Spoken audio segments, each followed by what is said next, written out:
Hello again, it's the next part of Esio, Trot by Roald Dahl. You might remember that Mr. Hoppy, we learn, is in love with Mrs. Silver, who lives downstairs, but she is in love with her tortoise Alfie. She thinks he's the best thing since sliced bread. So Mr. Hoppy has a plan, and he's sent down a note, something she can say to Alfie, because she wants Alfie to get bigger because she's worried about him being so small. So Mr. Hoppy is cultivating his plan. Let's listen to what he says. Back in his flat, Mr. Hoppy was simply quivering all over with excitement. "Your slave for life," he kept repeating to himself. What bliss! But there was a lot of work to do before that happened. The only furniture in Mr. Hoppy's small living room was a table and 2 chairs. These he moved into his bedroom. Then he went out and bought a sheet of thick canvas and spread it over the entire living room floor to protect his carpet. I wonder what he's up to next. He got out the telephone book and wrote down the address of every pet shop in the city. There were 14 of them altogether. It took him 2 days to visit each pet shop and choose his tortoises. He wanted a great many, at least 100, perhaps more, and he had to choose them very carefully. To you and me, there's not much difference between one tortoise and another. They differ only in their size and the colour of their shells. Alfie had a darkish shell, so Mr. Hoppy chose only the darker shelled tortoises for his great collection. Size, of course, was everything. Mr. Hoppy chose all sorts of different sizes, some weighing only slightly more than Alfie's 13 ounces, others a great deal more, but he didn't want any that weighed less. "Feed them cabbage leaves," the pet shop owners told him. That's all they'll need, and a bowl of water.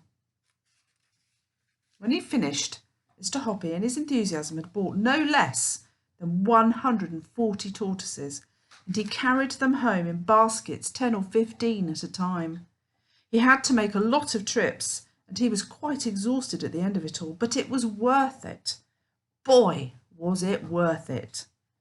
And what an amazing sight his living room was when they were all in there together. The floor was swarming with tortoises of different sizes, some walking slowly about and exploring, some munching cabbage leaves, others drinking water from a big shallow bowl. They made just the faintest rustling sound as they moved over the canvas sheet, but that was all. Mr. Hoppy had to pick his way carefully on his toes between this moving sea of brown shells whenever he walked across the room, but enough of that. He must get on with his job. Before he retired, Mr. Hoppy had been a mechanic in a bus garage, and now he went back to his old place of work and asked his mates if he might use his old bench for an hour or 2. What he had to do now was to make something that would reach down from his own balcony to Mrs. Silver's balcony and pick up a tortoise. This was not difficult for a mechanic like Mr. Hoppy.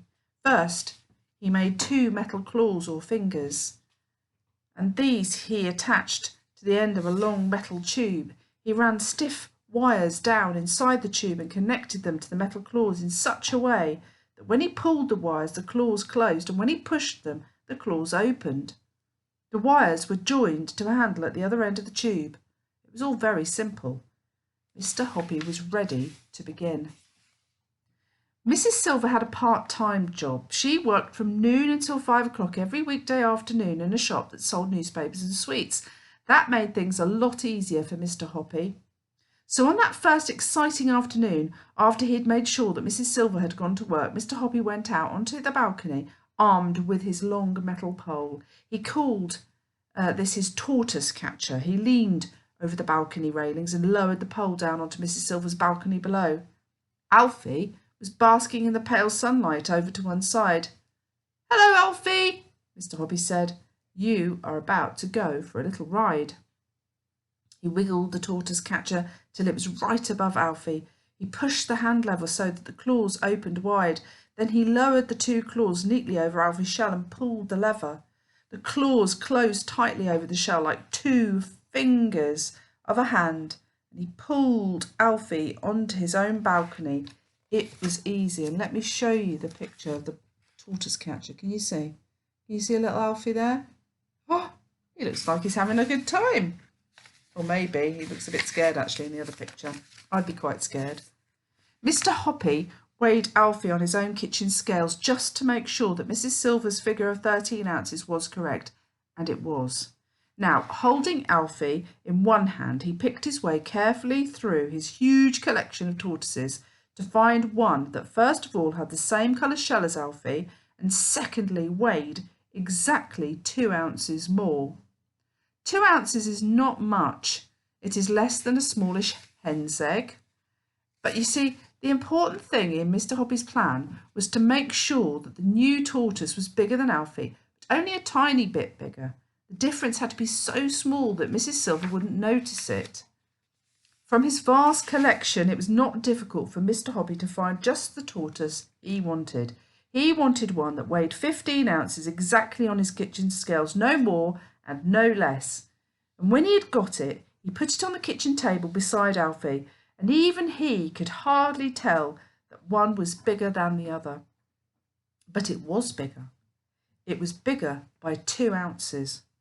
This was tortoise number 2. Mr. Hoppy took tortoise number 2 out onto the balcony, gripped it in the claws of his tortoise catcher. Then he lowered it on to Mrs. Silver's balcony, right beside a nice fresh lettuce. Tortoise number 2 had never eaten tender, juicy lettuce leaves before. It had only had thick old cabbage leaves.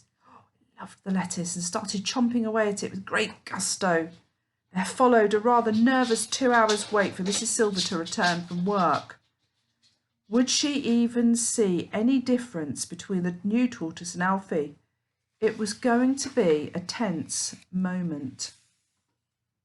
Out on her balcony swept Mrs. Silver. "Alfie, my darling!" she cried out. "Mummy's back! Have you missed me?" Mr. Hoppy peered over his railing, well hidden between 2 huge potted plants, and he held his breath. The new tortoise was still chomping away at the lettuce. My, Alfie, you do seem hungry today," Mrs. Silver was saying. "It must be Mr. Hoppy's magic words I've been whispering to you." Mr. Hoppy watched as Mrs. Silver picked the tortoise up and stroked his shell. Then she fished Mr. Hoppy's piece of paper out of her pocket, and holding the tortoise very close to her face, she whispered, reading from the paper, "Esio Trot, Esio Tot Trot, Teg Regrib, I can't do it very well, Imokno Esio Trot, Wog Poo, Puff Poo, Tush Poo, Gurps Poo, Wolb Poo, Wells Poo, Igrog, Ilzug, Futs Plug, Tup no taff, Esio Trot, Tap no taff, Teg no, El Bog Doof." Mr. Hoppy popped his head out of the foliage and called out, "Oh, good evening, Mrs. Silver. How is Alfie tonight?" "Oh, he's lovely," Mrs. Silver said, looking up and beaming, "and he's developing such an appetite. I've never seen him eat like this before. It must be the magic words." "You never know," Mr. Hoppy said darkly. "You never know." Mr. Hoppy waited 7 whole days before he made his next move. On the afternoon of the 7th day, when Mrs. Silver was at work, he lifted tortoise number 2 from the balcony below and brought it into his living room. Number 2 had weighed exactly 15 ounces. He must now find one that weighed exactly 17 ounces, 2 more ounces. From his enormous collection, he easily found a 17-ounce tortoise, and once again he made sure the shells matched in colour. Then he lowered tortoise number 3 onto Mrs. Silver's balcony. As she would have guessed by now, Mr. Hoppy's secret was a very simple one. If a creature grows slowly enough, I mean very, very slowly indeed, then you'll never notice that it has grown at all, especially if you see it every day. It's the same with children. They're actually growing taller every week, but their mothers never notice it until they grow out of their clothes. Slowly does it, Mr. Hoppy told himself. Don't hurry it. So this is how things went on over the next 8 weeks. In the beginning, Alfie, 13 ounces. End of the first week, tortoise number 2, 15 ounces. End of second week, tortoise number 3, 17 ounces. Can you guess the next number if it's 2 more? That's right. Tortoise number 4 weighed 19 ounces. Tortoise number 5, 21 ounces. And by the end of the 5th week, tortoise number 6 weighed 23 ounces. Number 7, 25, and number 8, 27 ounces. Alfie's weight was 13 ounces. Tortoise number 8 was 27 ounces. Very slowly, over 7 weeks, Mrs. Silver's pet had more than doubled in size, and the good lady hadn't noticed a thing. Even to Mr. Hoppy, peering down over his railing, tortoise number 8 looked pretty big. It was amazing that Mrs. Silver had hardly noticed anything at all during the great operation. Only once had she looked up and said, "You know, Mr. Hoppy, I do believe he's getting a bit bigger. What do you think?" "Oh, I can't see a lot of difference myself," Mr. Hoppy had answered casually. But now it was time to call a halt, and that evening Mr. Hoppy was just about to go out and suggest to Mrs. Silver that she ought to weigh Alfie when a startled cry from the balcony below brought him outside fast. "Look!" Mrs. Silver was shouting. "Alfie's too big to get through the door of his little house. He must have grown enormously." "Weigh him," Mr. Hoppy ordered. "Take him in and weigh him quick." Mrs. Silver did just that, and in half a minute she was back, holding the tortoise in both hands and waving it above her head and shouting, "Guess what, Mr. Hoppy? Guess what? He weighs 27 ounces. He's twice as big as he was before." "Oh, you darling," she cried, stroking the tortoise. "Oh, you great big wonderful boy. Just look what clever Mr. Hoppy has done for you." Mr. Hoppy suddenly felt very brave. "Mrs. Silver," he said, "do you think I could pop down to your balcony and hold Alfie myself?" "Why, of course you can," Mrs. Silver cried. "Come down at once." Mr. Hoppy rushed down the stairs and Mrs. Silver opened the door to him. Together they went out onto the balcony. "Just look at him," Mrs. Silver said proudly. "Isn't he grand?" "He's a big, good-sized tortoise now," Mr. Hoppy said. "And you did it," Mrs. Silver cried. "You're a miracle man, you are indeed." "What am I going to do about his house?" Mrs. Silver said. "He must have a house to go into at night. But now he can't get through the door." They were standing on the balcony looking at the tortoise, who was trying to push his way into the house, but he was too big. "I shall have to enlarge the door," Mrs. Silver said. "Oh, don't do that," Mr. Hoppy said. "You mustn't do chopping up such a pretty little house. After all, he only needs to be just a tiny bit smaller and he could get in easily." "How can he possibly get smaller?" Mrs. Silver asked. "That's simple," said Mr. Hoppy. "Change the magic words. Instead of telling him get bigger and bigger, tell him to get a bit smaller, but in tortoise language, of course." "Will that work?" "Of course it'll work." "Tell me exactly what I have to say, Mr. Hoppy." I'm going to leave it there. I'm going to finish off in part 3.